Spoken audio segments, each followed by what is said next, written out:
Senhores conselheiros e conselheiras, senhor procurador, senhores advogados e secretária, verificado o quórum regimental nos termos do artigo 52 do Regulamento Interno do Contencioso Administrativo Tributário, declaro aberta a 68ª sessão virtual de julgamento do ano de 2021.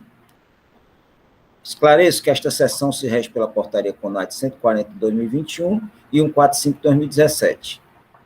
Indago aos senhores conselheiros se leram e aprovaram a ata da 67ª sessão do dia 20 de outubro de 2021. Aprovado.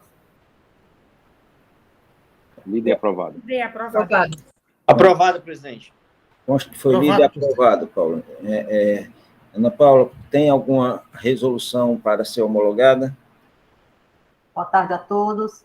Temos sim, presidente. Foram enviadas para homologação na sessão de hoje as resoluções referentes aos processos de número 5940-2018, o auto de infração 2018-150-59, da recorrente R.A. de Oliveira Neto, encaminhada pela conselheira Ivete Maurício de Lima.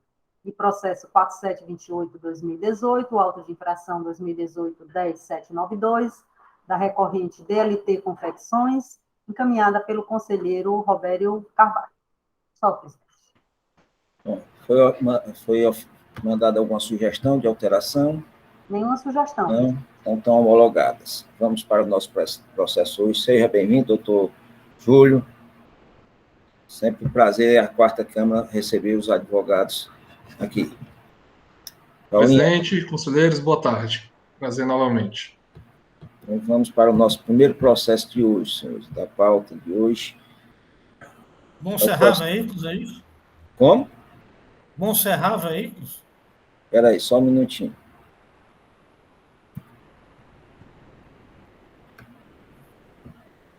Primeiro processo é o processo 10470-2017, auto-infração 2016-24588.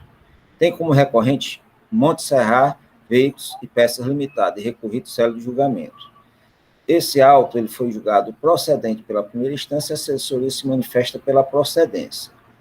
Conselheiro relator, doutor Alexandre. Com a palavra, doutor Alexandre. Bom dia, senhor presidente. Bom dia, colegas conselheiros. Bom dia, não, boa tarde. Falei aqui só para ver se estavam todos aqui atentos, viu? Boa tarde, Ana Paula. Boa tarde, doutor Júlio.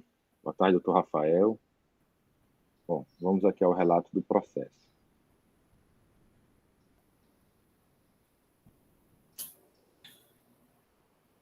Trata-se de auto de infração lavrado em decorrência de falta de emissão de documentos fiscais de entrada no período de janeiro a dezembro de 2011, com a imposição da penalidade de 30% sobre o valor da operação, prescrita no artigo 123, inciso 3, a linha A, da Lei 12.670, com redação dada pela Lei 13.418, de 2003. Nas informações complementares, o auditor descreveu que, em atendimento ao termo de início, o arquivo eletrônico foi auditado no layout do SPED, contendo a movimentação de entradas e saídas dos inventários referente ao período de janeiro de 2011 até dezembro de 2011. Posteriormente, foi dado ciência ao contribuinte acerca do resultado final do levantamento quantitativo de estoque. Após a análise dos documentos e livros fiscais, constatamos que o contribuinte omitiu entradas de mercadorias no montante de R$ 279.598 no exercício 2011, conforme o relatório totalizador do levantamento quantitativo de estoque de mercadorias em anexo. A diferença apurada, conforme o relatório totalizador, deu-se em função dos procedimentos estabelecidos no artigo 827 e 828 do Decreto 24.569 de 97, sendo utilizado o sistema do análise fiscal. Em 8 de fevereiro de 2017, o contribuinte apresentou impugnação, onde detalhou a sua operação e sustentou, em síntese, as seguintes argumentações. 1. Que a infração é nula, tendo em vista que a fiscalização não trouxe fundamentação legal para a cobrança de ICMS, uma vez que as operações contidas nas infrações são de entradas e os produtos sujeitos à substituição tributária. 2. Que o contribuinte, ao revender as peças para as seguradoras, emite 2 notas fiscais em uma mesma operação, sendo a primeira com um valor quase integral e tendo como destinatário a seguradora, e a segunda nota era emitida em nome do segurado, que realiza o pagamento da franquia. Devido a isso, a fiscalização considerou a mesma saída de peça 2 vezes, devendo ser declarada a improcedência. Argumento 3. Que a cobrança do ICMS na autuação é irregular, uma vez que o decreto de número 27.667 de 2004 institui a substituição tributária dos produtos ao estabelecimento industrial ou o primeiro que der entrada interestadual.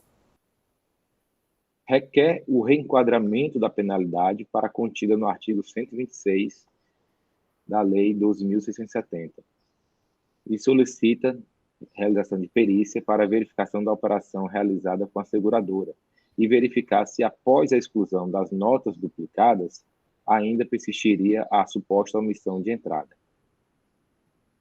A célula de julgamento, ao conhecer da impugnação, julgou procedente a autuação, firmando o seguinte entendimento. 1. Que o contribuinte, segundo o artigo 1º, parágrafo 5º, inciso 1, é obrigado ao recolhimento do ICMS nas entradas de mercadorias, tendo em vista se enquadrar como substituto tributário. O contribuinte não poderia ter emitido 2 notas para a mesma operação. Assim, por mais que se tenha emitido 2 notas fiscais sobre a mesma operação, resta caracterizada a omissão de entrada. 3. Não há como minorar a multa nos termos do artigo 26 da Lei 12.670, por mais que as infrações estejam sujeitas à substituição tributária, tendo em vista que o ilícito tributário foi omitir entradas, e para essa conduta existe a penalidade específica. E último, não deve ser realizada perícia, pois não há motivos plausíveis para tal, tendo em vista que não há dúvidas quanto à ocorrência da conduta infracional. Em face da decisão de primeira instância, o contribuinte apresentou o recurso ordinário, sustentando as seguintes premissas. 2 premissas.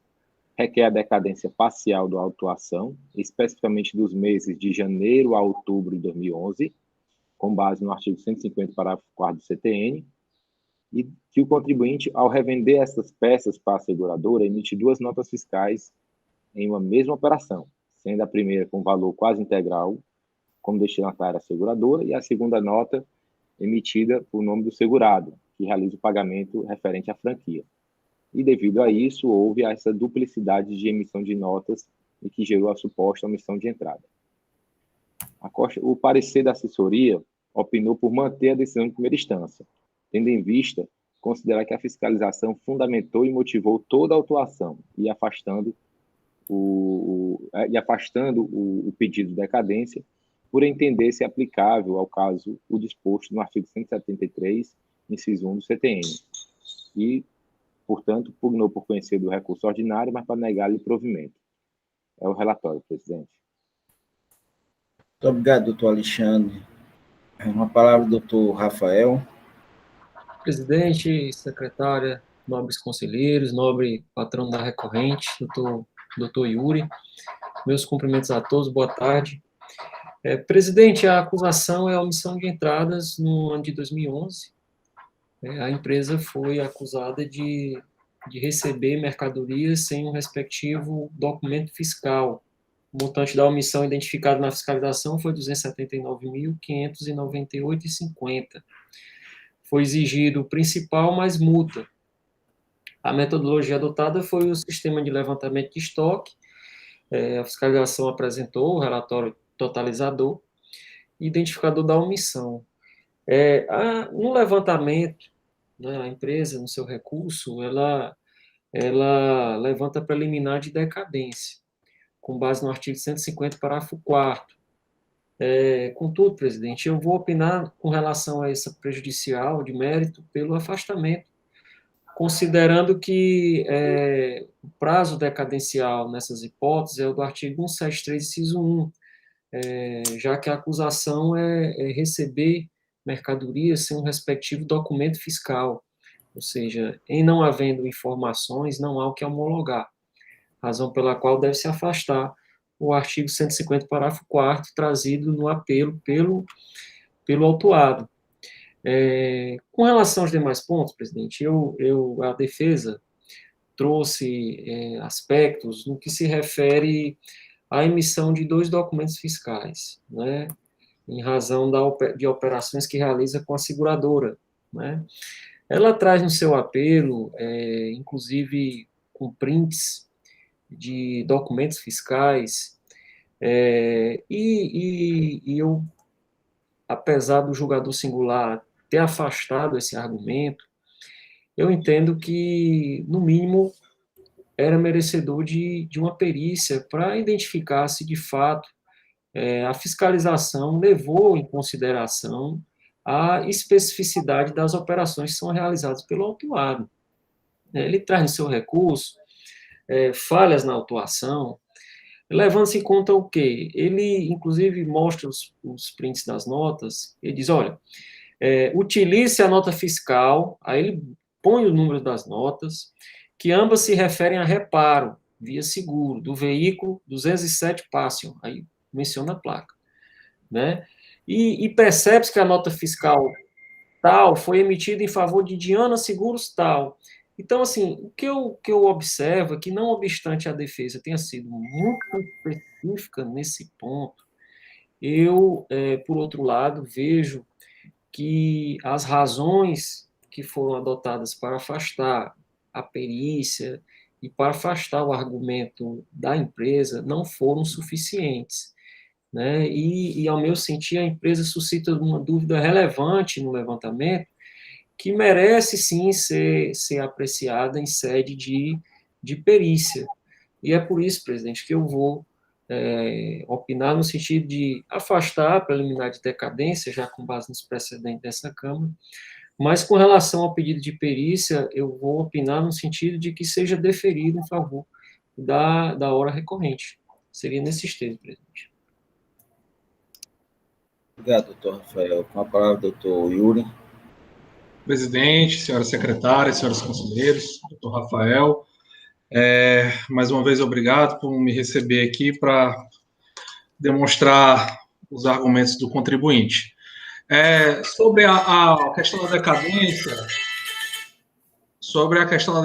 o recorrente ele abdica da discussão, até para se evitar uma discussão inócua, porque diante do entendimento da Câmara e da própria Câmara Superior, que recentemente divulgou alguns entendimentos sobre decadência, né, está sedimentado no descontencioso a aplicação do 1731 nessa situação. Então, diante dessa pacificação, né, de entendimento, a gente vai abdicar e vamos em busca da verdade material, propriamente dita. Essa autuação, certo? Ela tem essa característica de não ter levado em consideração essas operações com seguradoras. De fato, né, essa dupla emissão de nota fiscal é uma prática comercial e que as seguradoras exigem dos concessionários. Né? Não sei, assim, admito que não existe uma previsão normativa específica para esse tipo de emissão, mas a prática comercial com as seguradoras, elas exigem esse tipo de ato do concessionário, né, onde se emite uma nota fiscal para o cliente da seguradora, né, se você for um valor bem diminuto, praticamente insignificante diante do todo, né, e o valor substancial para a seguradora. O detalhe é que essas notas fiscais, né, elas, salvo pela quantidade de folhas que tem na impugnação, elas estão ancoradas principalmente na impugnação. E no corpo da impugnação, tem os DANFs, mas os DANFs estão cortados, mas, salvo me engano, nas informações complementares dessas notas, uma nota faz a emissão à outra, né? Então, assim, é possível fazer esse cruzamento até com uma certa facilidade em sede de perícia, para saber se, excluindo essas notas em duplicidade, a omissão apontada pela autuação ainda se sustenta, né? Então, assim, pelo princípio da verdade material, eu realmente reitero o pedido de perícia, em consonância aí até com o proporcionamento da PGE. O contribuinte requer a baixa para diligência e realização de perícia, especificamente para a análise dessas notas fiscais e porventura, a improcedência da autuação. Muito obrigado, doutor Yuri. Com a palavra, o doutor Alexandre. A decadência, doutor Alexandre, a empresa renunciou, certo? Então, acho que a gente tem que tratar, eu acho que mais esse pedido de perícia. E tem alguma outra, não tem outras nulidades? Tem, não? Não, senhor presidente. Então, O pedido se resume a esses dois aspectos. Então, vamos tratar do pedido de perícia, doutor Alexandre, para a gente poder ganhar tempo. Ok, senhor presidente. O meu voto estava nesse sentido já, de solicitar ao colegiado a conversão em perícia, porque ou perícia ou, na verdade, devolução à primeira instância, né? Porque, como disse o doutor Rafael, a primeira instância ela não usou os argumentos suficientes para afastar a perícia lá. O contribuinte, ele na sua impugnação, traz um calhamaço de documentos e que foi completamente ignorado pela a cela de julgamento. Foram mais de 300, salvo engano, mais de 300 folhas, doutor, você me confirma, porque aqui minha cópia fica um pouco ruim de ver. Mas foram muitos documentos. Foram muitos documentos e que foram que não tiveram o devida justificativa para não acatar o pedido de perícia. Então, o que nós temos que decidir aqui são duas situações. Se houve uma preterição do direito de defesa na primeira instância, ou se a gente pode superar esse ponto e já converter em diligência e seguir o processo.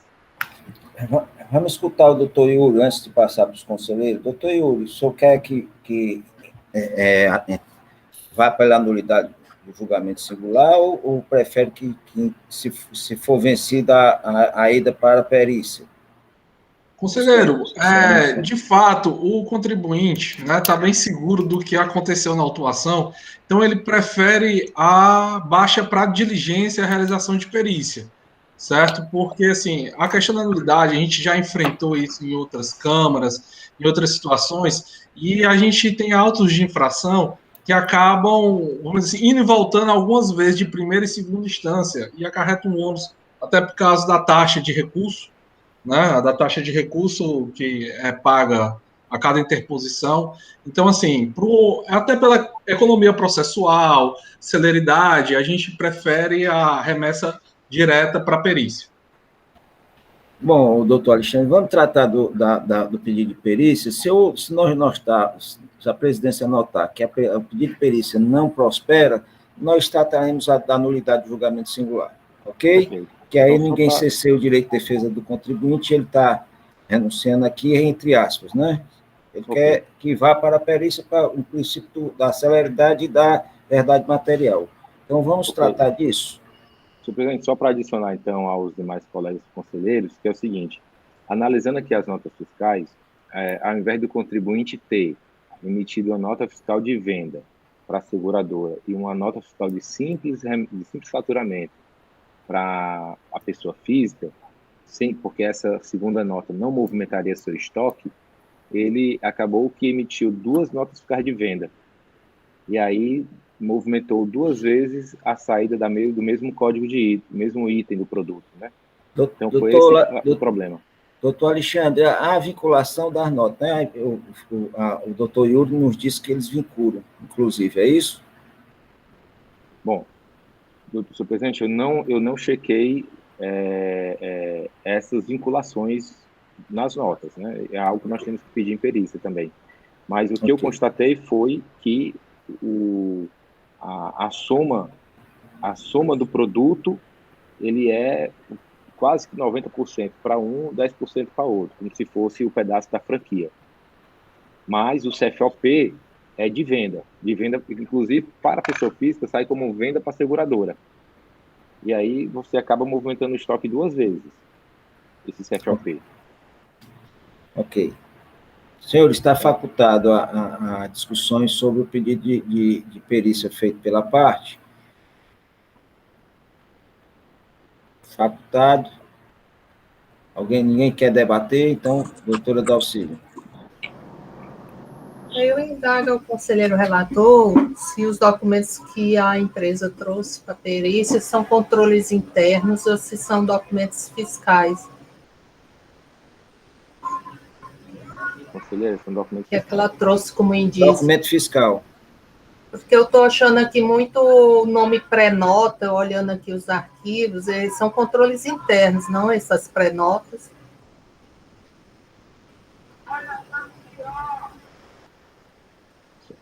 Assim, nesse momento aqui, eu estou no meu computador e ele, infelizmente, ele não abre esses arquivos.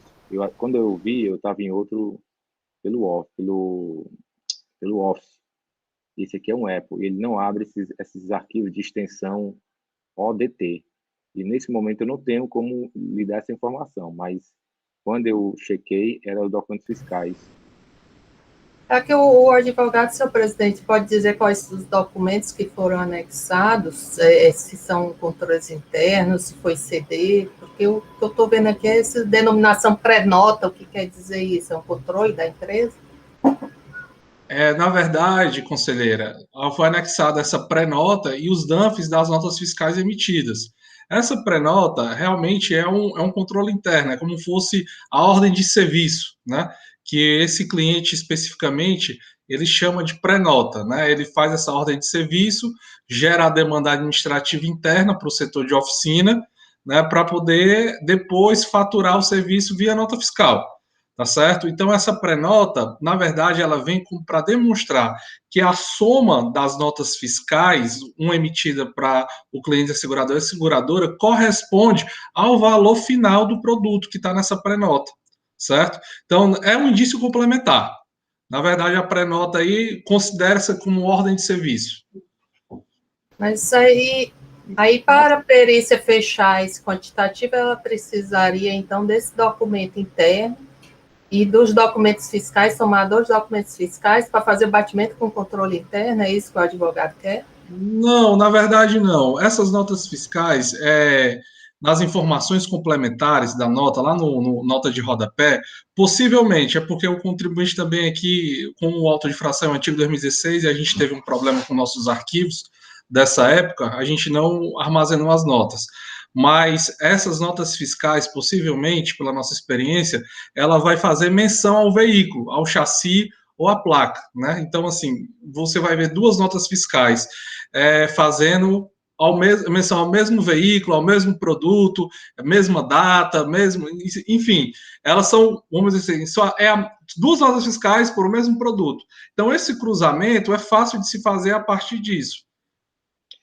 Na página 45 da Auxília, tem um exemplo de nota fiscal com as informações todas vinculadas aos controles internos. Você pode dar uma olhada, você ainda fica com dúvida?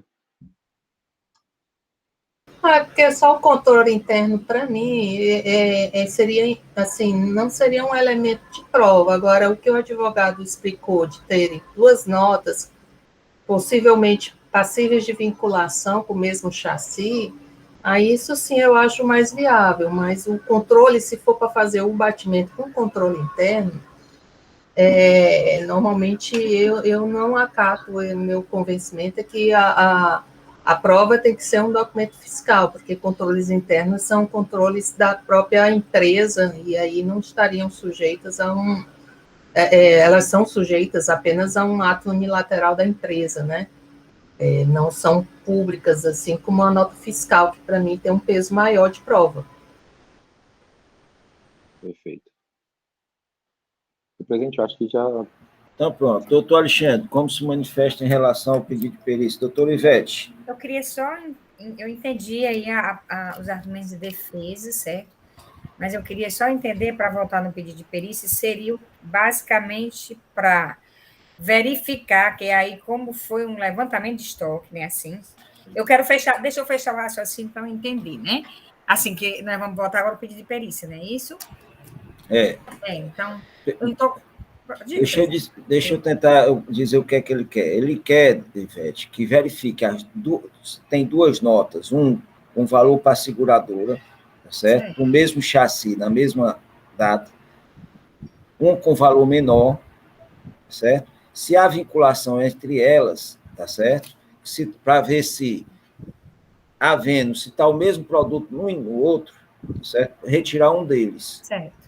Tá certo? Porque foi todas as duas retiradas como venda, é isso, presidente? Exatamente. Eu já fiscalizei uma empresa de carro, tive até um pouquinho de dificuldade em tirar isso, porque ele não fazia uma vinculação na nota fiscal uma na outra. Mas a defesa está dizendo, inclusive, na que eu fiscalizei, não tinha o chassi. Ah, tá. Tá certo? Porque realmente... Aí me deu uma dificuldade enorme, eu tirei todas essas outras coisas, mas essa da nota, na minha fiscalização, me deu esse trabalho, tá certo? Experiência que eu já tive é real.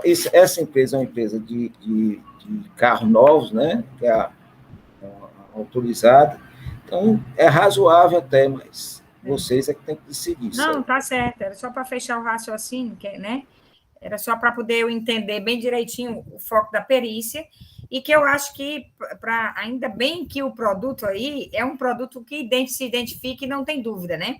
Quer dizer, se eu tenho um veículo no chassi, numa nota, e tenho o mesmo veículo na outra nota, dá para saber que foi vamos dizer, talvez o procedimento adotado pela empresa nem tenha sido adequado, né? Mas para efeito quantitativo, isso repercute, né? É como se tivesse o produto saído 2 vezes, né? Então, agora eu entendi e realmente acho que faz sentido a perícia, viu? Só isso, era só para fechar o raciocínio, presidente. Só isso, viu? Ok, doutora Ivete. Doutora Dalcília. Me ocorreu agora também a questão se essas duas notas no pedido de perícia em sendo aprovada, verificar se as duas entraram no relatório, né? Pode ser que o fiscal já só tenha considerado uma delas como saída, e aí não haveria duplicidade no quantitativo, né? Se ele tiver considerado apenas uma das notas. Aí é uma sugestão, e também queria cumprimentar aí o advogado, porque fazer essa objetividade, porque para mim também a celeridade processual está nisso. Eu acho que retornar, ele ter aberto mão aí desse retorno, para mim é sempre mais benéfico para o contribuinte, na verdade, é a busca da verdade material e a objetividade.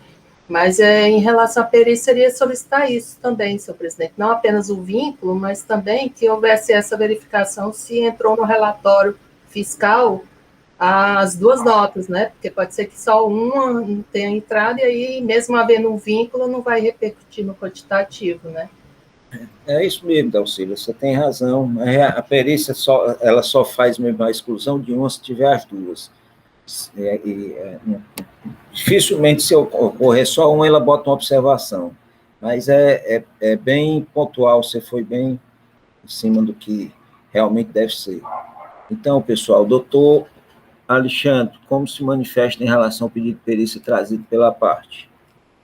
Senhor presidente, eu me manifesto no sentido de converter o presente julgamento em perícia para fins de levantar somente as operações com as seguradoras, que foi esse o argumento trazido pela parte.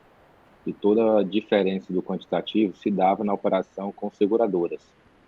E aí, eu dando a oportunidade de trazer essa demonstração. Ok. Doutor Osmar. Pelo princípio da verdade material, presidente, eu acolho o voto do relator. Doutor Robério. Com o relator, presidente. Doutor Ivete. Com o relator. Doutor Michel. Com o relator. Doutora Dalcília. Com o relator. Então, por unanimidade de votos, a quarta Câmara converte o presente processo em perícia, decorrente de pedido da parte, para o fim de verificar as operações com seguradoras e uma possível duplicidade de lançamento. O objetivo não é esse, doutor Yuri? Exatamente, presidente. Agradeço aí o entendimento de todos. Pronto. Decisão em conformidade com a manifestação oral proferida em sessão, não é nem decisão, né? É um caminhamento para perícia em conformidade com a manifestação oral proferida em sessão pela douta Procuradoria do Estado. Ressalta-se que a defesa renunciou a uma possível nulidade de julgamento singular e a decadência. Pronto? Ok, doutor Yuri, tá bom? Ficou claro aí? Ficou claro, presidente. Agradeço a todos e bom trabalho aí todos nessa tarde. Muito obrigado pela sua presença. Eu agradeço. Senhores, um minutinho.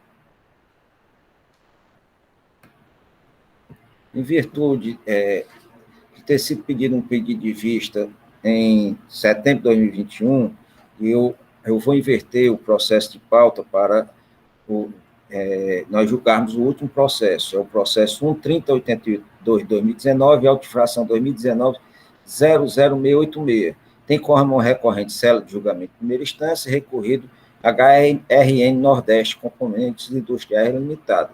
Esse auto foi julgado parcial procedente pela primeira instância, a assessoria se manifesta pela parcial procedência.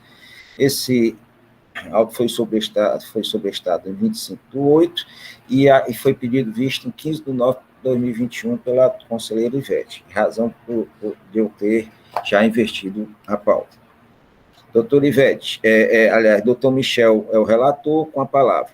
Em seguida, a doutora Ivete pode se manifestar sobre o voto vista. Obrigado, senhor presidente. Boa tarde a todas e todos. Senhor presidente, o auto de infração, agora sob julgamento, imputa à autuada a conduta de deixar de realizar o registro eletrônico no sistema da Cefaz de fronteira, referente a documentos fiscais de entradas interestaduais de mercadorias em 2014.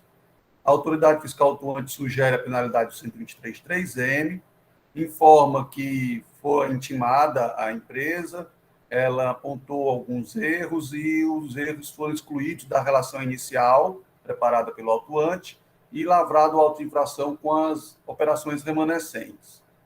A autuada apresentou defesa, alegando vinculação da administração pública ao princípio da legalidade, necessidade de interpretação sistemática da norma jurídica, não foi realizada pela administração, liberdade operacional do contribuinte para a escolha de um procedimento pela empresa, não significa que o ato foi viciado, multa confiscatória, possibilidade de análise da matéria de cunho constitucional e suspensão da exigibilidade do crédito tributário. Pedia que fosse julgado improcedente o feito fiscal. Contudo, o julgamento de primeira instância foi pela parcial procedência, pela aplicação do parágrafo 12 do artigo 123, reduzindo o valor da multa. Não foi interposto recurso ordinário, e a assessoria processual tributária emitiu parecer favorável ao conhecimento do reexame necessário, mas para negar-lhe provimento e confirmar a decisão de parcial procedência proferida em primeira instância. Na sessão anterior, foi feito um pedido de vistas para se verificar se existiam operações com imposto devido na entrada do Estado, para se verificar qual a penalidade adequada a cada uma das operações. É o relatório, senhor presidente. Muito obrigado, doutor Michel. Doutora Ivete. Presidente, boa tarde a todos, né, em primeiro lugar. O Michel já relatou de que é que se trata, que é uma auto-infração de falta de selo de trânsito, né? Que na oportunidade, né, eu pedi vistas para analisar a sistemática de tributação do contribuinte, uma vez que o julgamento deixou de aplicar a penalidade da 3M, né, e aplicou do parágrafo 12, que é multa de 2%, né? E aí, esta Câmara vem entendendo que, para a aplicação do atenuante do parágrafo 12, é preciso atender os dois requisitos, escrituração e pagamento, né? E também, em alguns casos, a gente também vem pedindo perícia até para aplicar o parágrafo único do 126 em algumas situações que se enquadrem. Então, daí foi a minha justificativa do pedido de vista. Porque, para a gente dizer que não concordava com o julgador, a meu ver, teria que ter um argumento de dizer assim, olha, não existia imposto a pagar e o imposto não foi pago, certo? Foi basicamente isso, não foi, conselheiro Michel, que o objetivo da diligência. Então, assim, são poucas notas, certo? É bem verdade que tem um relatório só, a imagem de um relatório. Eu tentei, eu fiz por amostragem a consulta a 8 notas fiscais, mas a conclusão ela é simples. Se você olhar o relatório do agente fiscal, das 18 notas que ele menciona, chaves de acesso, ele menciona as operações que têm base de cálculo tributada e as operações que não têm imposto, certo? E dessas 18 notas, 2 traz o maior valor, que, se eu não me engano, uma tem um valor de, se vocês olharem o relatório, facilmente vocês vão encontrar que a nota fiscal de número, deixa eu localizar aqui, que eu baixei aqui o DANF, o que é venda, o que é de venda? É essa nota fiscal de número 94.228, cujo valor é 53.201,44, e que foi tributada. Ela é uma venda destinada à autuada de produtos que a descrição é tubo, cobre, fosforado, pela descrição, dá a entender se tratar de insumo, porque aqui a empresa é uma indústria de peças. Então, pela descrição dessa nota destinada a ela, seria um produto destinado a um insumo, a fabricação de peças, certo? Eu não posso garantir, porque eu não conheço a rotina, né, de fabricação, como é a sistemática, mas dá a entender isso. E a outra nota de valor mais elevado, que é a de mais elevado, 102.776, traz como descrição dos produtos chapa. Então, só essas duas notas já demonstram uma boa parte da autuação, a meu ver, se trata de insumos para a fabricação por esta empresa. E aí, esse tipo de operação seria tributada por ocasião da entrada, se ele tivesse passado no posto, se tivesse selado, teria sido cobrado algum imposto, seja substituição tributária, seja diferencial, seja antecipado? A meu ver, não existia imposto a pagar na entrada. Isso com relação às 2 notas de maior valor e que se trata de venda. As demais notas, elas, das que eu analisei por amostragem, que foram 6, elas se referem a produtos, a operações de retorno de mercadoria utilizada na industrialização por encomenda, que não tem tributação, não veio nenhuma tributação. Eu estou vendo aqui uma que é tubo de cobre, tem outras que também é parecido, o produto tubo de cobre de novo, retorno de mercadoria para industrialização. Então, nessa outra parte, que não é tributada aqui na operação de retorno, incidiria a cobrança do ICMS se a empresa tivesse selado essa nota? Também não. Então, assim, eis a questão. Das 18 operações, mesmo analisando por amostragem, 6, eu não constato nenhuma cobrança que poderia ser possível por ocasião da entrada, certo? E aí, essa análise que eu pedi, como pedido de vista, foi basicamente para verificar qual penalidade se aplicar. Seria a que o autuante colocou, 3M, seria a que o julgador colocou, ou seria a do parágrafo único do 126, certo?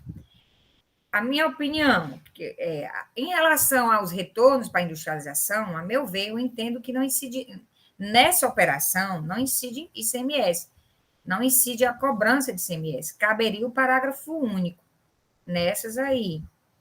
Nas outras de venda, nas outras 2, aí fica a questão, não é substituição, não é isenta, não é tributada, nem tem imposto a pagar. Aí a questão é, nas 2 operações de maior valor, que é de venda, que foram tributadas, qual a penalidade a ser aplicada?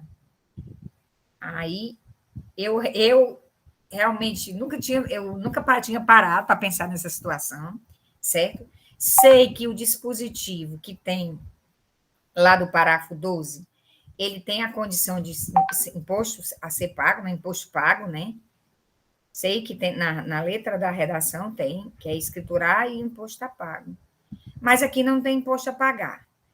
Então, eu tenho uma penalidade maior e não existe imposto a pagar.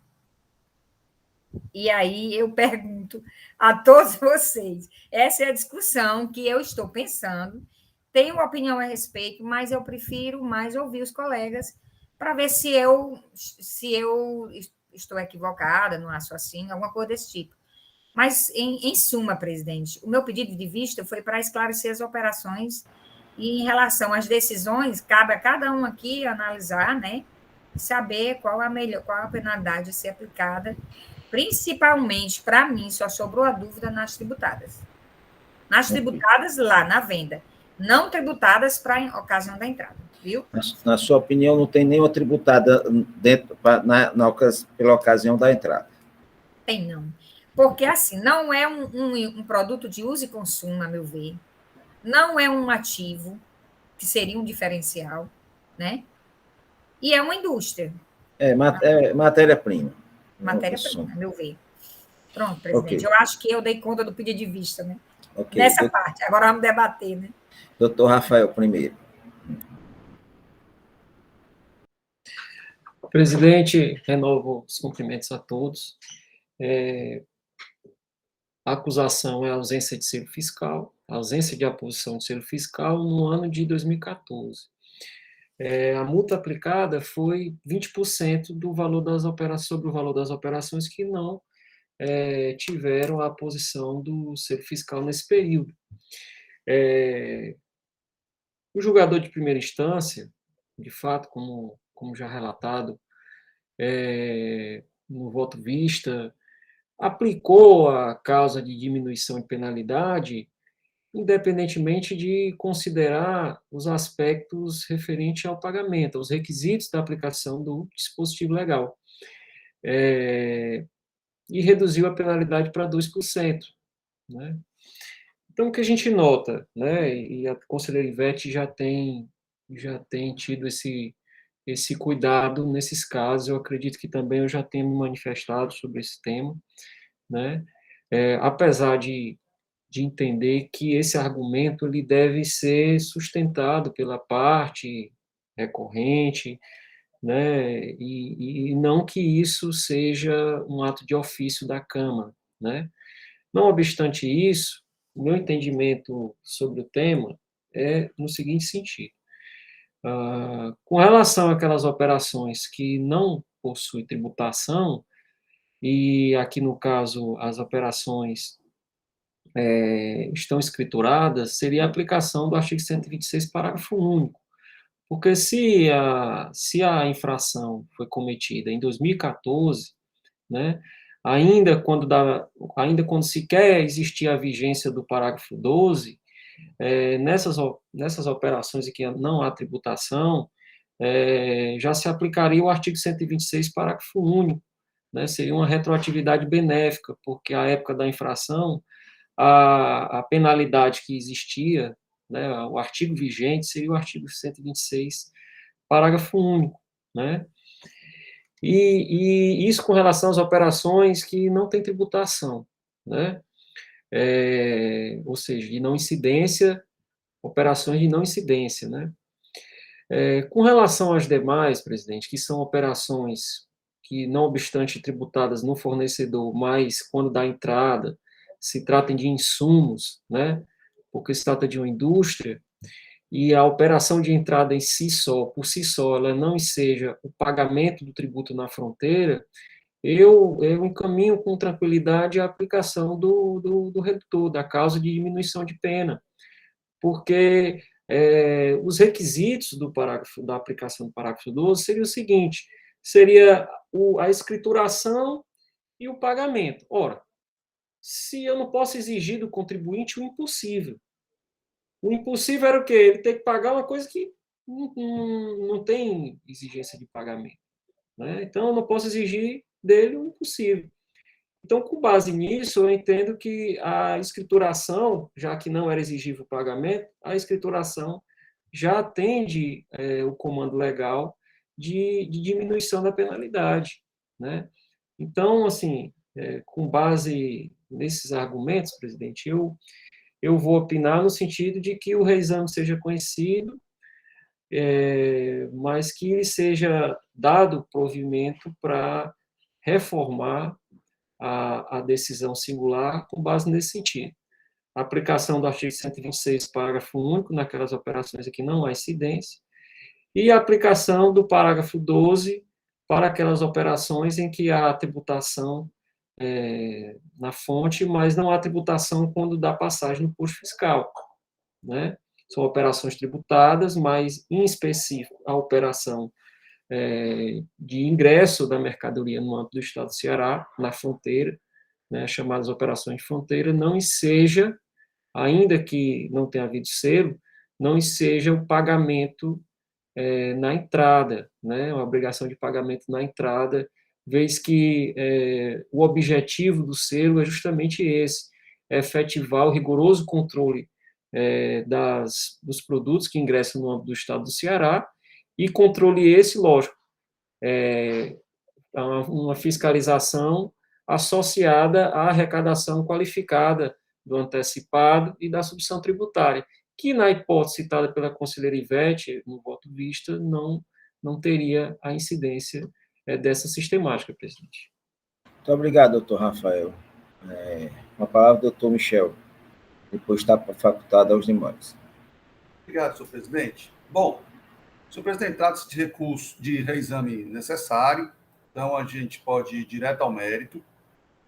A gente tem que lembrar que aqui a decisão recorrida ela foi de parcial procedência com a aplicação do 123.3M, combinado com o parágrafo 12, para todas as notas.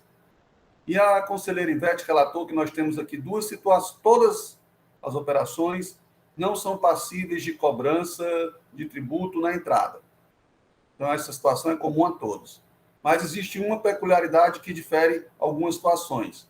Temos notas fiscais com operações tributadas e temos notas fiscais com operações não tributadas, sem destaque de ICMS. Então, a dúvida é qual penalidade aplicar a cada uma dessas situações. Seriam penalidades distintas? Quais? No meu entender, senhor presidente, a gente poderia aqui pensar até em aplicar a penalidade do artigo 126 às operações não tributadas. Mas, sendo coerente com a minha linha de raciocínio, eu entendo que quando há uma penalidade específica, não se aplica o artigo 126 em questões procedimentais, em questões de obrigações acessórias. Então, me parece que aqui é o caso. Então, deve-se aplicar o 123.3M, na minha opinião, a todas as situações, tanto nas tributadas como nas não tributadas. Entretanto, eu vou usar aqui as palavras do nobre procurador, doutor Rafael, não se pode exigir do contribuinte o impossível. Para a aplicação do parágrafo 12, aí no caso, como não há imposto a pagar, basta que seja verificado o requisito da escrituração dos documentos fiscais. E, no caso, a própria autoridade fiscal atuante já manifesta que todas as operações estão escrituradas. Então, senhor presidente, inicialmente eu me manifesto pelo conhecimento do recurso, do reexame necessário, mas para negar o provimento e manter a decisão de parcial procedência proferida em primeira instância, salvo melhor juízo até o final dos debates. Ok, obrigado, doutor. Com a palavra aos conselheiros. Doutora Ivete, os conselheiros. Doutora Ivete. Só para ratificar assim, que a minha interpretação sobre essa situação foi, não foi com as mesmas palavras, mas da mesma forma que o doutor Rafael entendeu, certo? Eu entendo que aqui tem que dar o benefício ainda da atenuante do parágrafo único das operações que não incidem, E em relação àquelas que, apesar de não ser exigido o pagamento na entrada, né, eu entendo que caberia sim o parágrafo 12 nesse caso, porque não há o que pagar. Então, qual é o objetivo do selo? Por que a obrigação acessória de registrar e selar? Qual é a preocupação? É claro que tem duas preocupações.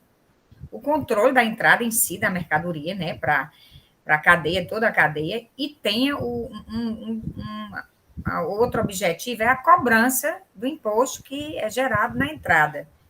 Então, se a empresa escritura, se não tinha o que pagar na entrada, né, então, mesmo em operação tributada, eu entendo que caberia sim o parágrafo 12. Confesso que nunca tinha parado para pensar numa situação dessa natureza. Talvez seja a primeira vez que nós estamos votando nesse ponto aí, aqui na Câmara, porque a questão do parágrafo único nas operações ST, que não tem o que pagar, não incidentes, a gente já passou por essa situação. Mas, especificamente, nessa situação em que trata-se de compra, né, efetiva, mas não sem ter cobrança na entrada, por ser um insumo para a indústria, eu não lembro de a gente ter votado algo semelhante, mas em relação a essa, eu acho que manter a penalidade do julgamento de primeira instância, que é a do parágrafo 12, somente em relação às 3 operações que têm tributação. A terceira operação, nem falei, que é tão reduzido o valor, que eu não verifiquei nem o que era o produto, mas eu vi que era tributada, mas um valor quase insignificante. Então, é esse o meu pensamento, e que concordando com a Procuradoria. Doutora Dalcília.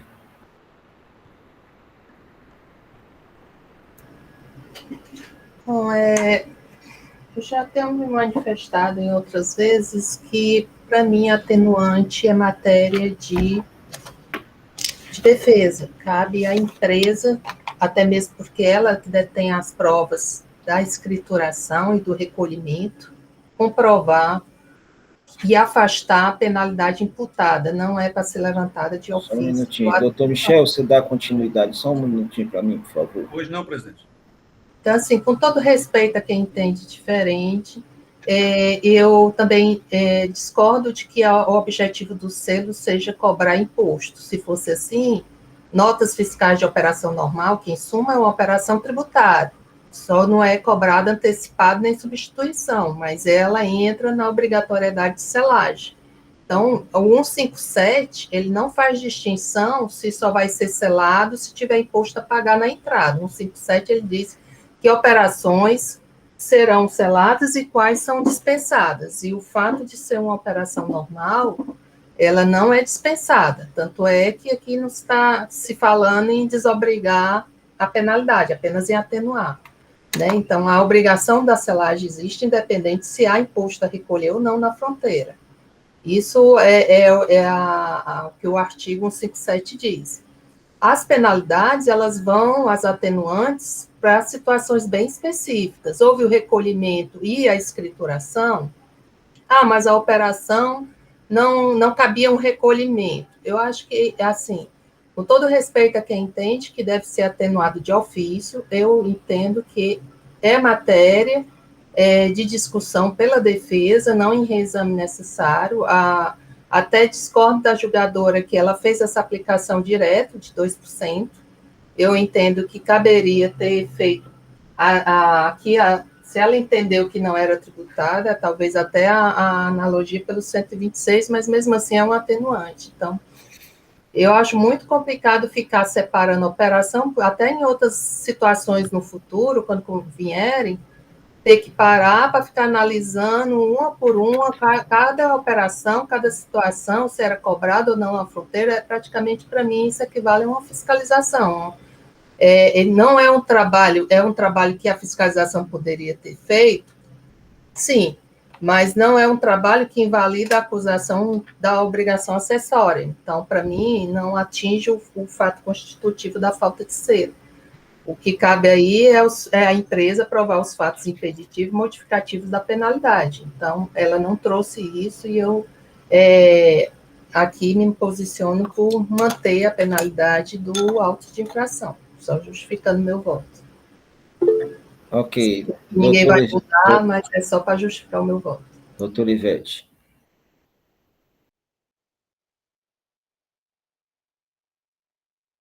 Sem áudio, doutor Ivete.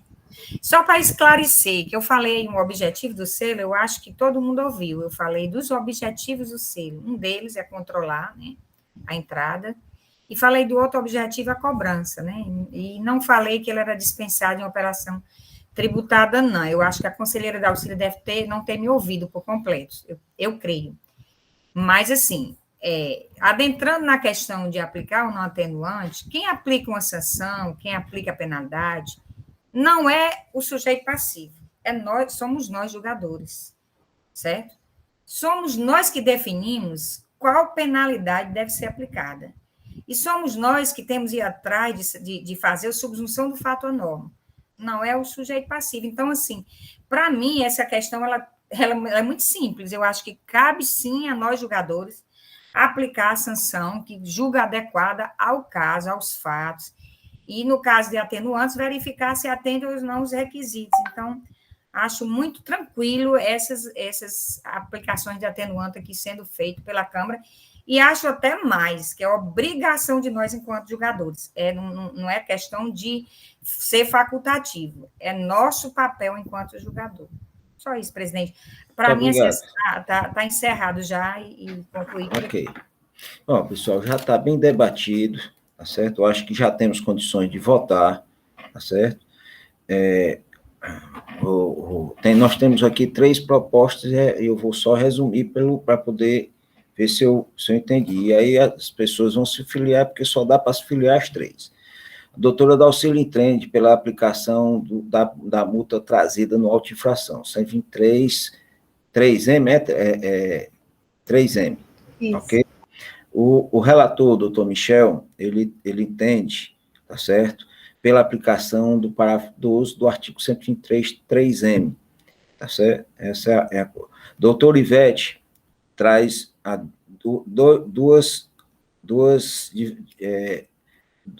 duas causas.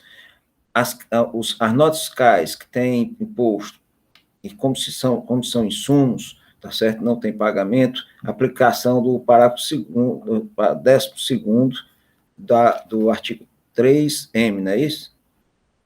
Parágrafo 12, Parágrafo 12, do artigo 13, né? do 123.3, não é isso? 123, parágrafo 12. 123, parágrafo 12, pronto, desculpa. Tá certo? E para as operações em que não há tributação, tá certo? 1%. Esse é o parágrafo 1 do artigo 126. É isso? Bom, para a gente facilitar a votação, tá certo? A gente vai escutar, e eu gostaria dos conselheiros dizer, rapaz, eu acompanho o pensamento da doutora Ivete, acompanho o pensamento do doutor Michel, o pensamento da doutora Dalcília. Ou que aí no final, a gente sabe o que é que estão votando. Ok? Entenderam? Aí eu quero que eu explique para ficar mais claro. Todos os Pode mandar bala. Tá certo? Entendeu o que é que desenha, né, presidente? Não, é porque é bem... Não, ficou bem... Presidente, deu para entender bem, deu para entender as suas... A gente tem que fazer isso para poder evitar, na hora da votação, a pessoa diz, não estou sabendo bem o que é que eu estou votando. E aí a gente está em processo de discussões ainda, né? Mas eu vou perguntar agora ao Michel como vota. Senhor presidente, eu me manifesto por conhecer do reexame necessário, mas para negar-lhe provimento e confirmar a decisão de parcial procedência proferida em primeira instância. Ok. Doutora Dalcília. Eu abro divergência pelo conhecimento do reexame necessário, porém, dando-lhe provimento para manter o lançamento pela penalidade do auto de infração. Ok. Doutor Alexandre. Eu entendo pelo pensamento da doutora Ivete. Mas ela não se pronunciou ainda, né? Eu sei, mas o pensamento da doutora Ivete... Eu acompanho a doutora Ivete, viu? Porque nós colocamos antes de iniciar, para poder a votação... Mas ele vai abrir divergência, presidente. Mas é bom explicar, doutor Alexandre. Para as operações que são tributadas na entrada, o senhor entende pela aplicação do parágrafo 12 do artigo 123. Para operações que não têm tributação, 1%, parágrafo único do artigo 126. Isso, exatamente. Pronto. Tá certo? Esse é o seu posicionamento. Doutor Osmar. Eu acompanho o segundo divergente, doutor Alexandre, presidente. Ok. Doutor Roberto. Presidente, eu vou acompanhar a Ivete, eu não sei se eu acompanho é o segundo divergente, que é o doutor Alexandre, que foi o primeiro. Certo, segundo divergente. Ok. Doutora Ivete. Eu acompanhei o mesmo, né? Agora, não. Eu vou acompanhar o primeiro divergente, Alexandre. O segundo divergente. O segundo divergente, desculpa. Porque ele né, acolheu seu voto visto. Né? O que está vinculado ao meu pedido de vista. Não é isso? Bom, isso mesmo. Bom, em relação à decisão, ficou da seguinte maneira. Os conselheiros conheceram do recurso, do reexame necessário, dando-lhe, não sei se é dando-lhe provimento, doutor... Não está diminuindo, né? Mas dando provimento, sempre dando provimento. Dando parcial provimento. Dando parcial provimento no sentido de acatar a parcial procedência, mas reenquadrando as penalidades, as operações que não tributadas, tá certo? No parágrafo único do artigo 126 da Lei 2.670/96. As demais operações ficariam com a aplicação do parágrafo 12 do artigo 123.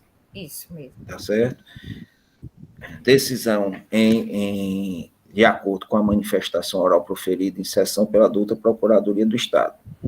O conselheiro relator, doutor Michel, votou pelo conhecimento do reexame necessário, negando provimento para manter a mesma decisão. Certo? E a conselheira Dalcília se manifestou pela conhecer do reexame, dar provimento ao reexame necessário, no sentido de modificar para procedência a autuação, aplicando a penalidade vinda na autuação. 123.3M. Doutora Ana Paula. Quem fica designado, presidente? Fica designado o primeiro voto de viajante vencedor, doutor Alexandre Linhares. E o procurador se manifestou da mesma maneira, viu? Divergente. Certo?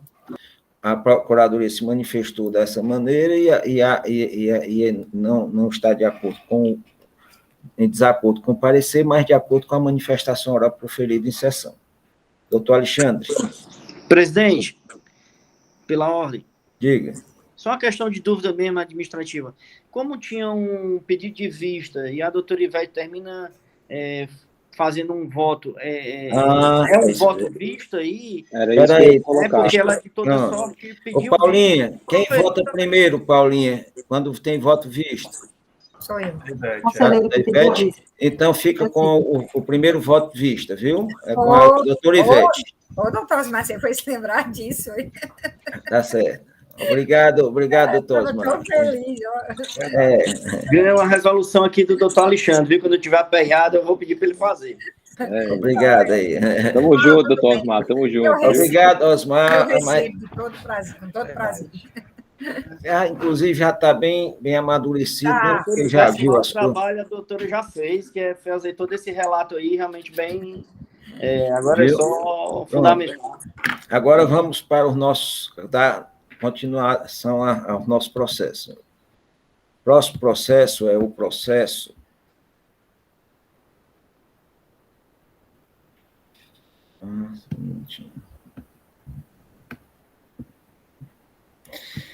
É o processo 15626/2017, auto-infração 2017, 15383.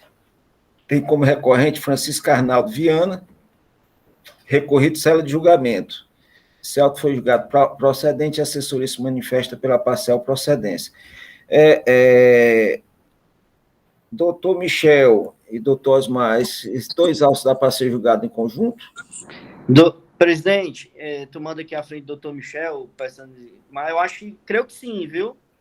São da mesma ação, mesmo relato, só realmente uma é falta de escrituração de saídas, outros de entrada, mas mesmo período, tudo igual. Vamos julgar em conjunto, né? Porque eu acho que a gente ganha um pouquinho de tempo.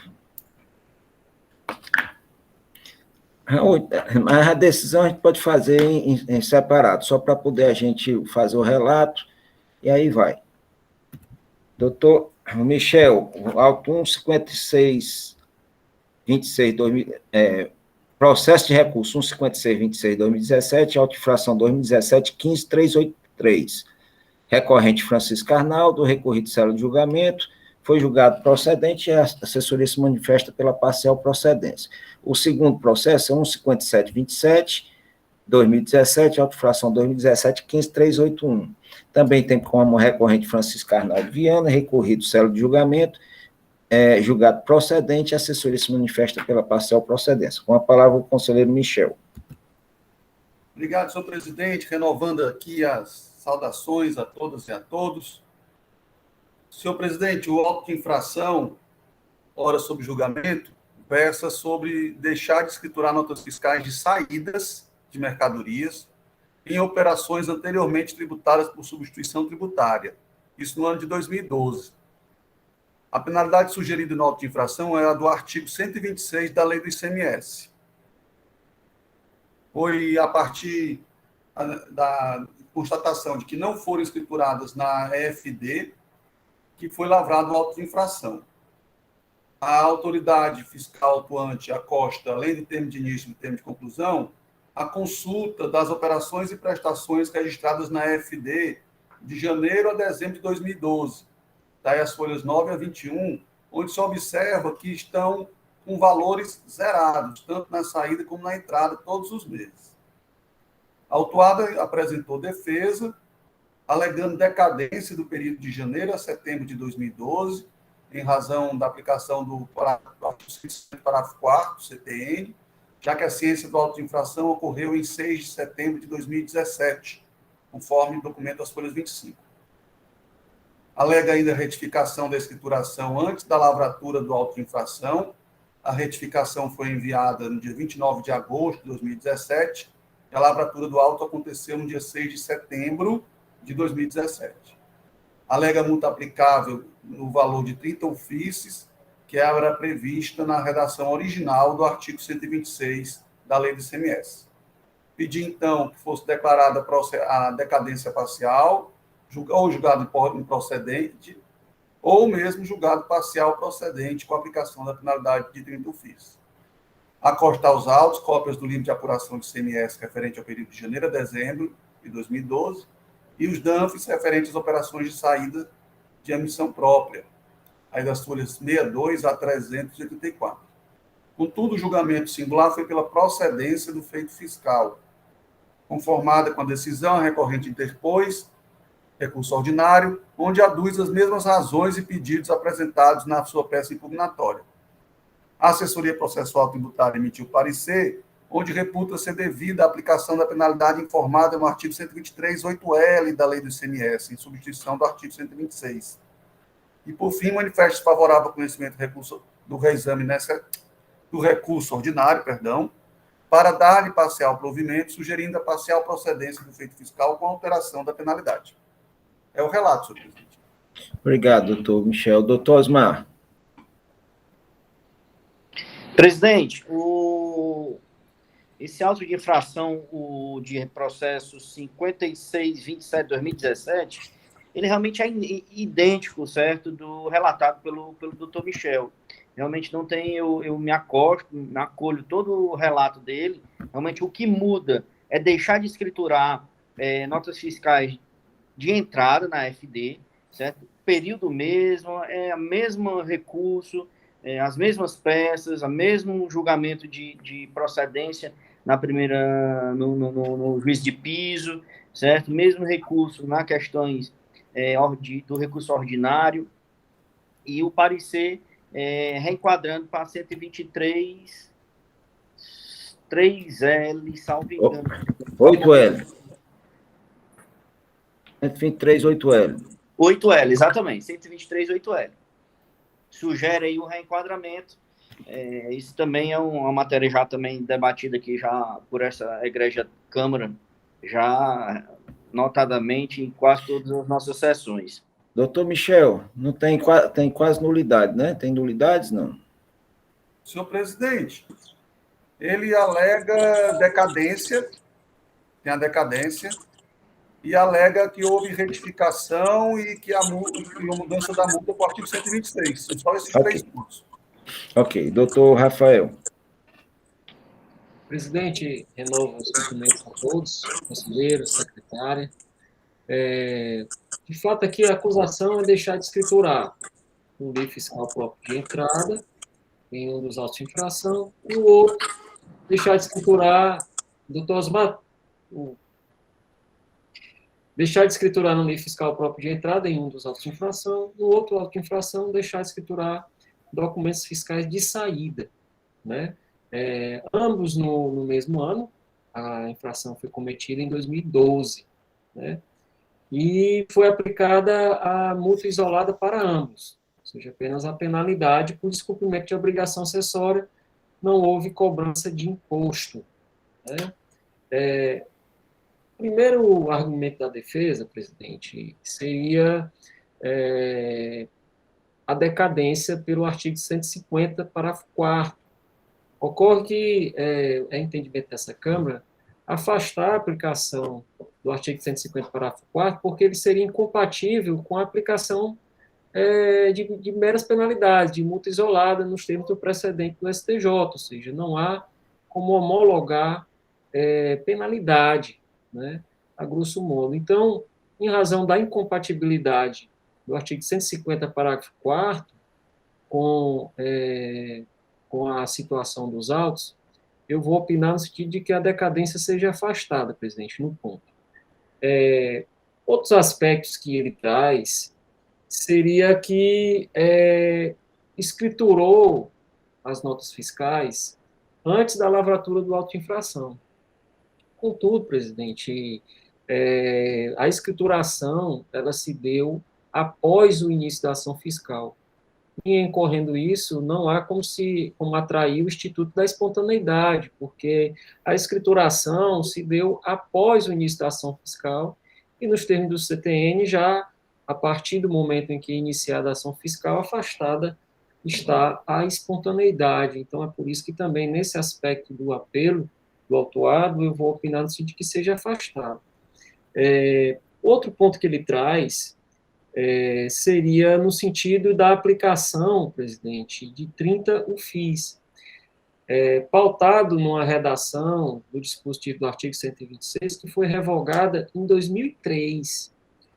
Então, de fato, presidente, o argumento da parte nesse ponto não merece prosperar, porque se a infração foi cometida em 2012, há muito tempo esse regramento legal, a redação do regramento legal, não estava mais em vigor. Contudo, como já até anunciado no relato pelos conselheiros, né, é um caso muito recorrente no âmbito dessa Câmara, e é no sentido de aplicar para ambos os processos, ambos os autos de infração, o reenquadramento da penalidade por artigo 123, 8L, que seria a omissão em arquivos magnéticos, né? Então, com base nos precedentes dessa Câmara, presidente, eu vou opinar pelo provimento parcial do recurso, afastando a decadência, né, afastando a improcedência, mas acolhendo o reenquadramento da penalidade para o artigo 123, 8L, nos termos do parecer, presidente. Obrigado, doutor Rafael. Com a palavra, doutor Michel. Em seguida, doutor Osmar, se quiser. Doutor Michel, vamos tratar primeiro da decadência, certo? E em seguida a gente trata dessa justificativa que ele dá da modificação, alteração, inclusão dos dados antes da autuação. Pois não. Eu acho que a gente tem que tratar esses dois, né? Que eu acho que seria esse é como o doutor Rafael diz, se a Câmara aceitar, seria uma improcedência, né? Mas vamos tratar agora em relação à decadência, como vota. Eu acho que esse aspecto aí já está bem... Tendo em vista que se trata de uma obrigação acessória, é aplicável o prazo decadencial contado na forma do artigo 173.1 do CTN. Portanto, em relação às operações ocorridas, os registros das operações ocorridos em 2012, o prazo somente estaria concluído em 31 de dezembro de 2017. Como a ciência do auto de infração se deu em setembro de 2017, eu entendo que não houve decadência. Então, eu afasto a alegação de decadência proferida pela recorrente. Ok. Doutora Dalcília, como se manifesta? O relator. Esse aqui serve para os dois autos de infrações, viu? Doutor Alexandre. Senhor presidente, só uma informação. Nesses autos não tem cobrança do principal, só acessório. Não, só multa acessória. Isso. Okay, com os relatores. Só por questão de ordem, são os dois processos, seria o caso do conselheiro Osmar também se manifestar, não? Ele vai falar no dele, aí quando falar, a gente vai pegar, porque é por dois processos. Tá certo? Doutora Dalcília entende pelos dois processos do mesmo jeito? Porque eu não sei ainda a opinião dele, por isso que aí eu não falei só um relator, mas dois, né? Presidente, mas só assim, não quero voltar aos debates, até porque já foi proferido o voto do doutor Michel, mas assim, só recapitulando, já é um entendimento, inclusive, dessa turma, quando é obrigação acessória e no 173, né? Já até pelo colegialidade, né? Colegiado aí, decisão do colegiado, eu também já profiro logo o voto, concordando com o primeiro relator. Ok. Doutora Dalcília escutou? Escutei, para poder justamente me posicionar, então, os dois, então, com os dois relatores, senhor presidente. Okay. Obrigada. Doutor Michel já tinha dito que era com os dois, não tinha, doutor Michel? Sim, senhor presidente. Ok. Doutor Alexandre também já tinha dito que era com os dois. Ok. Doutor Robério, como se manifesta? Com os relatores, presidente. Bom. Doutora Ivete? Com os relatores. Pronto. Em relação aos dois processos que estão em julgamento, tá certo? Em relação a decadências, foi afastado por unanimidade de votos, por entender os senhores conselheiros que se trata de obrigação acessória e não há imposto, não há homologação, não há imposto. Nesse tipo de infração, o prazo decadencial é o constante no artigo 173, inciso 1. E pela contagem desse inciso 1 do CTN, e pela contagem do inciso 1, o prazo de lançamento seria até que mês, doutor Michel? Até setembro, né? Até setembro, tá certo? De 2012. O auto de infração foi lavrado antes, portanto, não há o que se falar em decadência. Pronto, nós temos agora, Michel, um argumento da empresa de que ela retificou os SPEDs, tá certo? Antes da lavratura do auto de infração. É isso? Quanto a isso, senhor presidente, nós temos o artigo 276K que impede seja aceitas retificações após o início da ação fiscal. E a ciência no termo de início ocorreu bem antes da retificação. A retificação ocorreu no dia 29 de agosto e a ciência no termo de início no dia 18 de julho, mais de um mês antes. Então, não pode ser aceita a retificação, de acordo com a legislação, e não podemos dar aso a essa solicitação da recorrente, na minha opinião.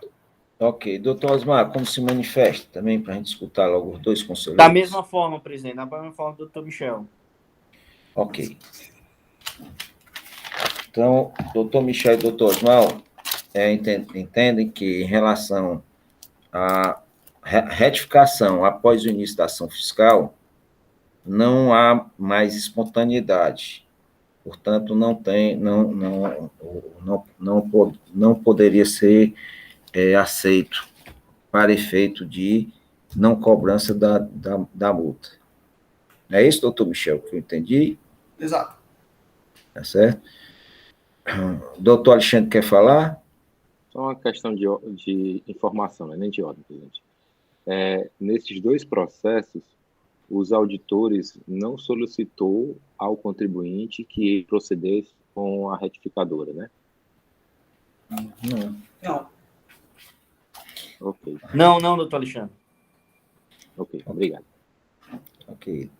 Doutora Dalcília, como se manifesta? Com os relatores. Doutor Alexandre? Com os relatores. Doutor Osmar? Com os relatores. Doutor Robério? Com os relatores, presidente. Doutora Ivete? Com os relatores. Então, por unanimidade de votos, a quarta Câmara conhece, aliás, em relação ao argumento de espontaneidade, porque retificou os SPEDs antes da autuação, os conselheiros afastam esse argumento por entender que a retificação ocorreu após o início da ação fiscal.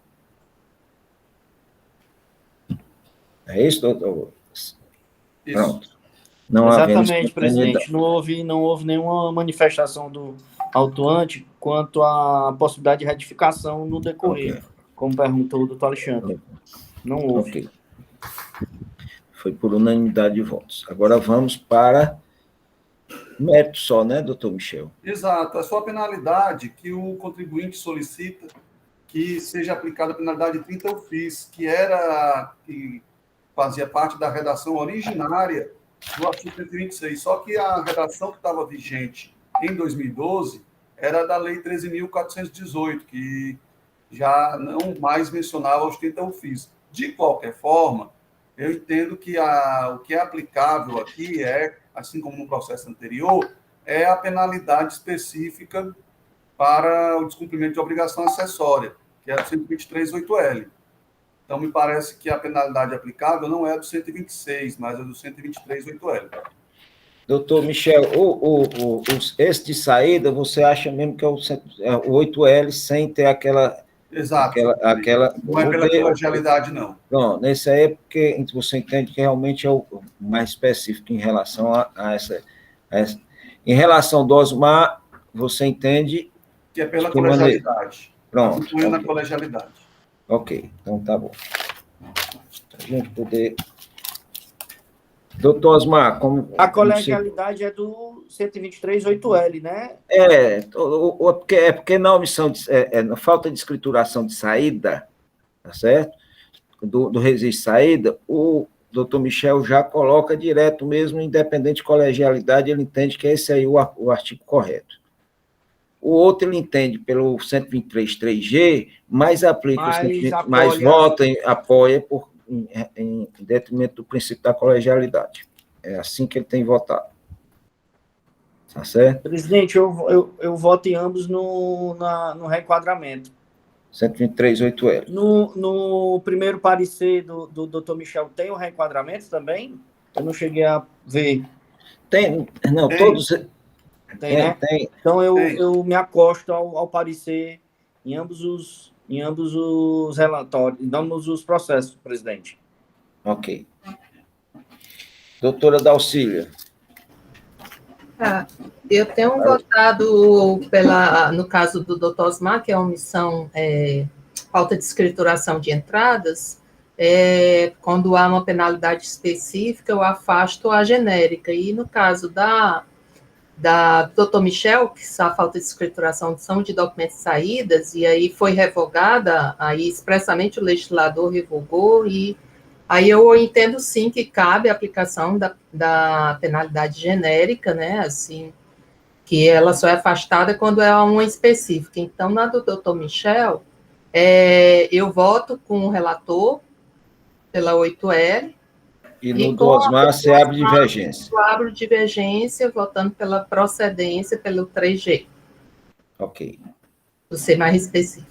Tranquilo. Doutor Alexandre.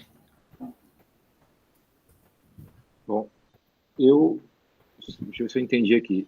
Eu acompanho... Se você acompanha os relatores, você vai aplicar, ou então de acordo com o parecer. Também... Ele acompanha o Osmar, né? Ele acompanha o Osmar. Eu estou acompanhando o Osmar, porque, se eu entendi direito, o voto do Dr. Michel, na escrituração de saída, na falta de escrituração de saída, é pela manutenção de uma penalidade. E pelo parecer... Não, é pelo parecer, 8L. O doutor Michel, ele votou pelo reenquadramento para o 123, 8L, tá certo? No dele, tá certo? De acordo com o parecer. Ok? No do doutor Osmar, processo do doutor Osmar, ele votou pela aplicação também do 123, 8L, reenquadramento, mas ele sempre faz aquela ressalva do entendimento particular. Entendi. É só em ambos, a aplicação que os relatores estão colocando é o 123, 8L. Perfeito. Tá certo? Acompanho os relatores. Tudo bem. Doutor Osmar já se manifestou. Doutor Robério. Com os relatores, presidente. Doutor Ivete. Com os relatores. Pronto. Vamos lá. Vou colocar as decisões em separados para poder ficar claro, tá certo? Eu fiz aqui as anotações. Só um minutinho. Em relação ao processo de número 15626/2017, auto-infração 2017-15383, a Quarta Câmara decidiu no mérito da seguinte forma. Conhecer do recurso ordinário, dando parcial provimento, no sentido de reenquadrar a penalidade para a contida no artigo 123, 8L. Tá certo? A decisão por unanimidade de votos, de acordo com a manifestação oral proferida em sessão, pela douta Procuradoria. Em relação, ficou clara e de acordo com o parecer. Em relação ao segundo processo de número 15627/2017, auto-infração 2017-15381, a Quarta Câmara decidiu no mérito da seguinte forma: conhecer do recurso ordinário, dando-lhe parcial provimento e, por maioria de votos, modificar a penalidade para a contida no artigo 123, 8L, da Lei 2.670/96, com a nova redação dada pela 16.258/2017. O conselheiro Michel ressalta seu entendimento particular pela aplicação do artigo 123, 3G, entretanto, deixa de aplicá-lo e votou pela aplicação do artigo 123, 8L, ressaltando seu entendimento, trazendo o princípio da colegialidade. Doutora Dalcília se manifesta pela procedência da acusação, aplicando a penalidade do artigo 123, 3G, por ser mais específica. É isso? Isso. Pronto. A decisão foi de acordo com o parecer e manifestação oral proferida em sessão, pela douta Procuradoria. Conseguimos concluir esses dois últimos processos. Nos resta hoje, senhores, mais um processo para nós concluirmos nossa tarde. Querem algum intervalo ou vamos direto? Direto, presidente. Então, o próximo processo é o 2271/2272/2017, autoinfração 2017-02162. Tem como recorrente cela de julgamento de primeira instância, recorrido do Itapetinga Agroindustrial S.A. Esse auto foi julgado parcial procedente pela primeira instância, a assessoria se manifesta pela parcial procedência. Com a palavra o conselheiro relator, doutor Roberto. Versa o presente auto de infração sobre falta de recolhimento do imposto de responsabilidade do contribuinte substituto tributário que não efetuou a correta apuração. O estabelecimento deixou de recolher parte do imposto retido, posto ter efetuado deduções a título de pagamentos antecipados. Foi verificado que parte dos valores deduzidos não foram recolhidos e parte dos valores recolhidos não foram deduzidos. O auditor da Cefaz deu por infringido o ajuste, eu não sei a pronúncia certa, SINE, como é que se pronuncia? CINIF, ajuste CINIF. CINIF, né? CINIF 08/1999. Deixa eu só correr aqui, o meu relatório está com F. CINIF, né, no fim? Exato. E a penalidade, segundo ele, está posta na linha E do inciso 1 do artigo 123 da Lei 12.670, de 26 de dezembro de 96, alterada pela Lei 13.418, de 3. Em informações complementares, o auditor da Cefaz esclarece que, ao confrontar os valores obtidos com os deduzidos, verificou que, em alguns meses do período fiscalizado, o contribuinte deduziu valor superior ao efetivamente pago e que, em outros poucos meses, deduziu valor inferior ao efetivamente pago, conforme informações constantes às folhas 10. Em sede de defesa de primeiro grau, as folhas 206 e 213, o autuado alegou a nulidade do auto de infração sob o argumento de falta de clareza da acusação e acusou o cerceamento do seu direito de defesa. O agente alegou também que o agente fiscal não considerou no levantamento os documentos aprontados como prova, que não existe erro no enquadramento da penalidade, uma vez que não houve retenção de...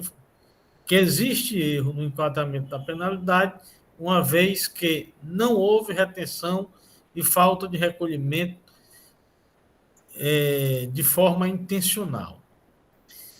Alega a existência de erro na sua aplicação da penalidade, que a multa possui caráter confiscatório, que no caso de não ser aceita a nulidade apontada, o autuado solicita a realização de perícia para os documentos desprezados pelo fiscal, para apreciação, portanto, desses documentos.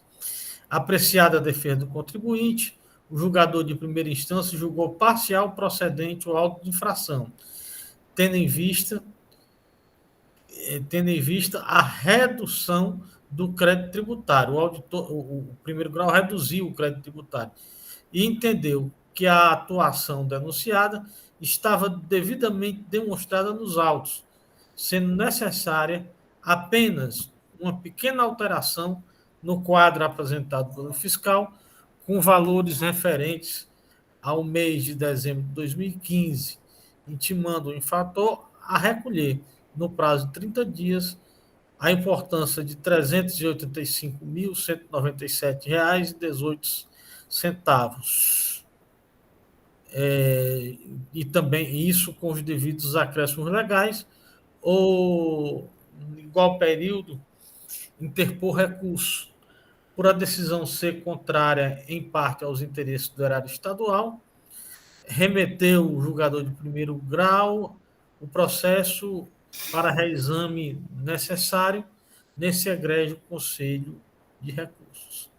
A assessoria processual tributária para emitir o parecer de folha 183 de 2020, em que opina pelo conhecimento do reexame necessário para negar-lhe provimento para que seja mantida a decisão singular de parcial procedência do auto de infração.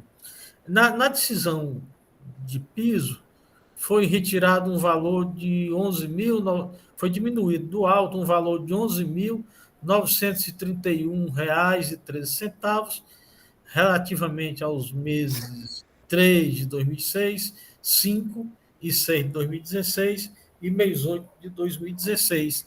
Está nas informações complementares dos autos. Esse é o meu relato, presidente. Obrigado, doutor Robério. Com a palavra, doutor Rafael. Presidente, renovo os cumprimentos a todos os conselheiros, secretária. A acusação é falta de recolhimento do imposto na qualidade de um contribuinte substituto tributário, né?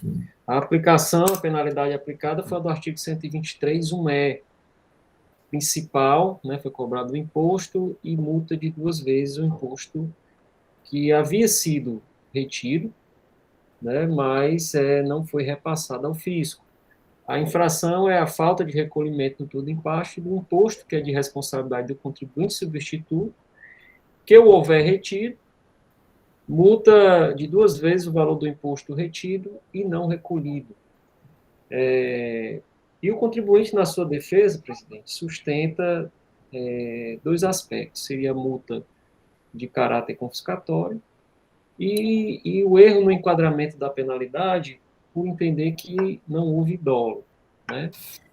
Com relação ao primeiro aspecto, presidente, eu vou opinar no sentido de que seja afastado o argumento do caráter confiscatório da multa em razão da súmula já aprovada pela CONAT, no sentido de que não cabe a realização de controle de constitucionalidade no âmbito das cortes administrativas, sob pena de usurpação da competência do Poder Judiciário.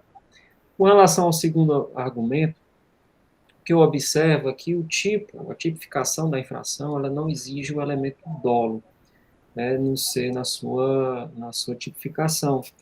Então, em razão disso, eu não vejo como afastar a configuração do tipo infracional que foi apontado na fiscalização. O simples fato de se tratar de um contribuinte, né, de preenchidos os demais elementos do tipo, ou seja, a condição de contribuinte substituto foi preenchida, né, de fato ele fez a retenção, mas repassou ao fisco um valor inferior àquilo que havia sido retido, não obstante a retenção que o fizera nas suas operações, a retenção do imposto, ainda assim não repassou o devido valor à administração fazendária, ele na condição de contribuinte substituto, uma responsabilidade que, de fato, na cadeia comercial, lhe foi imposto por dever legal a responsabilidade de recolher o imposto por toda a cadeia. E, não obstante essa responsabilidade, o contribuinte, de fato, descumpriu o dever legal e por isso entendo que não houve o erro na tipificação apontado no seu apelo. E é por isso, presidente, que eu vou opinar em consonância com o parecer no sentido do não provimento do recurso. Obrigado, doutor Rafael. Com a palavra, o relator, doutor Robério. Nós temos que tratar aí o caráter confiscatório da multa. O que mais, doutor Robério, que ele traz? Presidente, eu acho que não, porque o pedido de nulidade, caráter confiscatório de multa, isso tudo está em primeiro grau. É apenas um reexame necessário. Ele não apresentou recurso ordinário. Foi, né? Acho que é só discutir o mérito, se mantém ou não. Se quiser também. Não, então vamos tratar somente do mérito. Uhum. A conselheira Ivete me ensinou bem direitinho a julgar, presidente. Porque às vezes o reexame necessário traz a matéria como um todo. tá certo? É. Então, tem que ter esse cuidado, porque às vezes tem essa possibilidade. Mas não é toda a vida, não, certo? Doutor Roberto.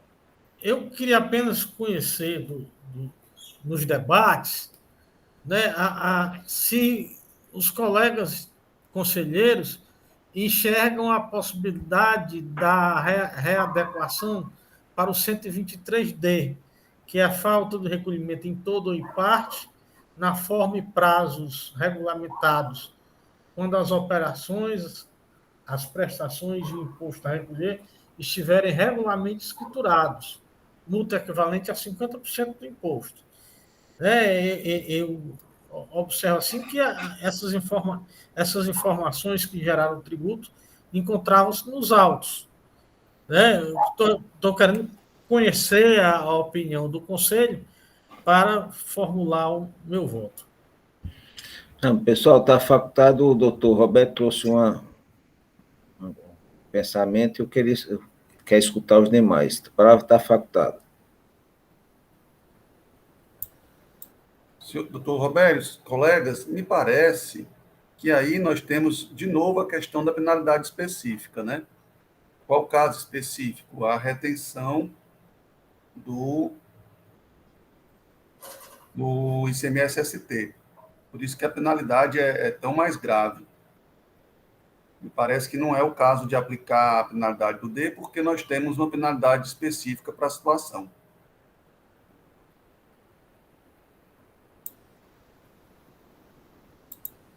Pois não. Doutor Ivete. Só para ratificar o que o conselheiro Michel acabou de dizer, eu acho que a gente tem que ter cuidado nesse tipo de autuação, porque o próprio legislador, traz clara a intenção de uma penalidade que é o dobro, né? Duas vezes o valor do imposto, né? Uhum. Então, diferente de quem entende, mesmo respeitando o entendimento de que uma falta de recolhimento, que é uma vez o valor do imposto normal, pode ser aplicado 50%, eu acho que, nesse caso aqui, eu acho que a gente iria criar um precedente um pouco complicado, porque a retenção, a falta de retenção, né, porque aí a autuação foi porque o contribuinte reteve e tem uma diferença ainda dessa retenção, né, porque o que ela pagou não cobriu tudo que ele reteve. Pelo menos foi o que eu entendi. Então, assim, a gente, mesmo para quem entende que cabe a D, né, na falta de recolhimento, em outra hipótese, nesse caso aqui, eu acho que tem que ter eu teria mais uma cautela, no sentido do que o conselheiro Michel acabou de dizer. Aqui é uma conduta considerada mais gravosa, né? Então, eu sinceramente, aqui eu não aplicaria hipótese alguma. No meu caso, né? Assim, já que o conselheiro, o relator, perguntou, né? Quis ouvir a opinião. É assim que eu penso. Bom, está bem debatido. Doutor Alexandre? Só uma dúvida. Essa falta de recolhimento do ICMS e substituição tributária, ele é na entrada ou é da saída? É do substituto, conselheiro Alexandre. O contribuinte, né, substituto de outro estado, reteve, não é isso? Se eu estiver enganada, pelo menos eu entendi assim. O contribuinte substituto reteve, em favor do estado de Ceará, um montante que foi analisado, né, foi analisado pela GIA, né, GST. Sim. E ao constatar os pagamentos, fazer esse cruzamento de informação, verificou que o que ele reteve não foi igual ao que ele mandou para o estado de Ceará, certo? Que ele mandou, que eu digo que ele destinou o estado de Ceará, que era devido. Então, aí é a retenção mesmo, a falta de retenção do ICMS. Então, aí é uma apropriação de parte do valor, né? Nós estamos falando, por isso que a penalidade é dobrada, né? Isso. Ok, senhor presidente. Ok. Tem condições já de se manifestar? Sim, senhor presidente. Devidamente esclarecido pela posição do Conselho, né? Dos conselheiros que se manifestaram, eu observo que o lançamento em análise diz respeito ao montante de ICMS retido e não recolhido. E me convenci nos debates que existe realmente a condenação específica, né? mais específica. Então, eu vou votar no sentido de conhecer o reexame necessário para negar-lhe provimento, mantendo o julgamento de primeiro grau, de parcial procedência do auto de infração. Ok. Doutor Olivete. Com o relator, presidente. Doutor Michel. Com o relator. Doutora Dalcília. Com o relator. Doutor Alexandre. Com o relator. Doutor Osmar. Com o relator, presidente. Então, por unanimidade de votos, a quarta Câmara conhece do reexame necessário, nega provimento, mantendo a decisão de parcial procedente nos termos de julgamento singular, em conformidade com parecer e manifestação oral proferida em sessão pela douta Procuradoria do Estado. Conseguimos concluir os 5 processos, senhores. Graças a Deus.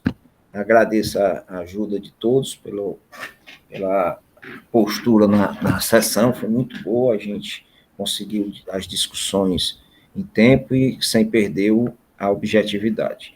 Lembrando aos senhores, amanhã é nossa última sessão, quem tiver resoluções para mandar para poder assinar, quem tiver resoluções para mandar para ser aprovado, mandem hoje que a gente já publica para amanhã a gente fazer essa aprovação. Ok? Até amanhã, Paulo. Muito obrigado por tudo, a todos. Até amanhã.